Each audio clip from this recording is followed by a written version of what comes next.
Penembak jitu Rusia beraksi di area hutan, eliminir pasukan Ukraina dari jarak jauh. Rekamannya beredar di Telegram pada Jumat 31 Maret 2023. Dalam keterangan unggahan disebutkan, inilah pekerjaan presisi penembak jitu Rusia saat pasukan Ukraina tampak tersungkur dan tewas pasca disambangi peluru. Selama perang, penembak jitu Rusia memang memiliki peran vital dalam melawan pasukan Ukraina. Kementerian Pertahanan Rusia sengaja tak mengungkap di mana serangan itu berlangsung, termasuk identitas pasang sniper yang bergerak senyap di depan pasukan militer Ukraina.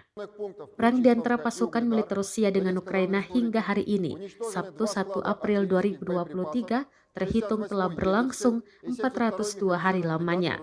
Konflik yang terjadi di antara negara bertetangga itu sampai saat ini terus berlanjut dan belum terlihat akan segera berakhir.